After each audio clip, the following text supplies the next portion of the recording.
श्रेष्ठ भारत देख रहे हैं आप। मैं हूं आपके साथ हर्ष भारद्वाज। राष्ट्रीय राजधानी दिल्ली की सबसे बड़ी रामलीला यानी लवकुश रामलीला में इस वक्त हम मौजूद हैं और आज एक अहम किरदार हमारे साथ मौजूद हैं, क्योंकि नाम हमीदा जी है लेकिन वाकई जो किरदार कर रही हैं वो उसकी व्याख्या आप दरअसल नहीं कर सकते। एक माँ का किरदार। सबसे पहले हमीदा जी, आपका बहुत बहुत स्वागत है श्रेष्ठ भारत। जय श्री राम। Thank you. हमीदा जी, माँ शब्द की व्याख्या कोई नहीं कर सकता और आप माँ बनी हैं, वो भी श्री राम जी की। कैसा लग रहा है सबसे पहले तो, उसके बाद मैं आपसे थोड़ी और चीज़ें जानना चाहूँगा, क्योंकि रामलीला में मुख्य किरदार आपका है। कैसे माँ पालती है, पोसती है, बड़ा करती है और आपने तो प्रभु को पाला। Thank you so much. ये मेरा सौभाग्य है कि मुझे कौशल्या का रोल मिला है and I am really thankful to lord and मुझे बहुत बहुत ही मान हो रहा है कि मैं राम जी की माँ बनी हूँ और ये बहुत भव्य मंच है और मुझे मौका मिला है भगवान जी से। जी, लेकिन माँ का जो प्रेम होता है उसकी व्याख्या कभी नहीं की जा सकती है। ना आप कर सकती हैं ना मैं कर सकता हूँ। लेकिन अगर बात करें इस जनरेशन की, जो इस वक्त 21वीं सदी की जनरेशन है, बच्चे दूर हो जाते हैं माँ बाप से, कई माँ बाप वृद्धाश्रम में हैं, लेकिन राम जी एक बड़ा संदेश देते हैं, कृष्ण जी एक बड़ा संदेश देते हैं। और एक माँ होने के नाते आप क्या कहेंगी? एक रोल भी आप कर रही हैं माँ का, तो क्या कहेंगी? हाँ, मैं यही कहना चाहती हूँ कि हमें इस मंच पे और रामलीला में हमारे संस्कारों के बारे में पता लगता है, हमारे कल्चर के बारे में पता लगता है।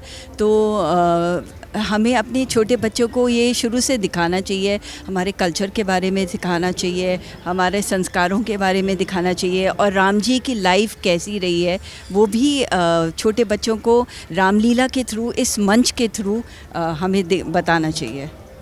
एक सवाल और, क्योंकि संस्कृति की जब हम बात करते हैं, अभी आपने कहा कि हर माँ को बताना चाहिए, रामायण से सीख लेनी चाहिए, लेकिन जो संस्कृति थी वो धीरे धीरे कहीं ना कहीं ख़त्म होती जा रही है। जो कल्चर था वो धीरे धीरे ख़त्म हो रहा है। क्या उस कल्चर को दोबारा से प्रमोट करने की ज़रूरत है, जो भारतीय संस्कृति हमारी है? मेरे हिसाब से भारत में ये कल्चर ख़त्म नहीं हो रहा है। शायद अमेरिका वगैरह में ये कल्चर नहीं है कि बच्चे जब बड़े हो जाते हैं तो वो माँ बाप के साथ नहीं रहते, पर हमारे इंडिया में, हमारे भारत में अभी भी ये कल्चर है एंड आई एम ग्लैड कि ये कल्चर है और ये हमेशा रहना चाहिए और ये कल्चर हमेशा ज़िंदा रहे। यही हम इस मंच के थ्रू हम अपने संस्कारों के बारे में बता सकते हैं आने वाली पीढ़ी को। अब आपकी एक्टिंग के बारे में जिक्र करते हैं, क्योंकि हमने कई शोज़ में आपको देखा है, मुंबई से लेकर दिल्ली तक। वैसे तो जानकारी है कि आप दिल्ली से ही हैं, लेकिन मुंबई में कैसा आपको लगता है, दिल्ली में कैसा आप कितनी चुनौती भरी इस रोल को समझती हैं, कई रोल को समझती हैं, और मुंबई में कैसा लगता है? वैसे तो मैं दिल्ली की हूँ और दिल्ली में ही पैदा हुई हूँ, दिल्ली में ही बड़ी हुई हूँ और कॉलेज टाइम के बाद मैं मुंबई चली गई थी, तो अब मुंबई में ज़्यादा रही हूँ। अब तो आधी मुंबई वाली हूँ, आधी दिल्ली वाली हूँ, पर दिल्ली से मेरा बहुत लगाव है और बाकी भगवान ने बहुत कुछ दिया एंड आई एम थैंकफुल कि ये मेरा 8वां साल है रामलीला में और हमेशा करती रहूँ। ठीक है, एक सवाल बस आखिरी ले रहा हूँ। किरदारों का जब हम जिक्र करते हैं तो कई किरदार होते हैं, लेकिन वहाँ तक पहुँचने के लिए स्ट्रगल करना पड़ता है।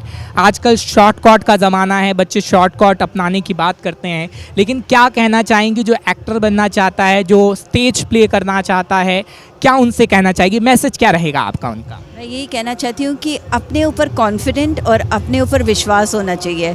अगर हमें विश्वास है हम कुछ भी चीज़ पा सकते हैं। Be positive, think positive and achieve positive always and you will always win in life. बहुत बहुत शुक्रिया हमीदा जी हमसे बातचीत करने के लिए। तो हमीदा जी हमसे खास बातचीत कर रही थी और बता रही थी कि किस तरीके से भारतीय संस्कृति की व्याख्या हर जगह होती है और भारतीय संस्कृति को आगे बढ़ाने का काम करना चाहिए। और माँ शब्द की पहले भी मैं कह चुका हूँ व्याख्या नहीं हो सकती, और कौशल्या माँ का किरदार हमीदा जी निभा रही हैं। कैमरा पर्सन अजीत के साथ श्रेष्ठ भारत के लिए मैं हर्ष भारद्वाज। श्रेष्ठ भारत पर खबरों से जुड़े रहने के लिए चैनल को सब्सक्राइब करें, बेल आइकन दबाएं और देखते रहें श्रेष्ठ भारत।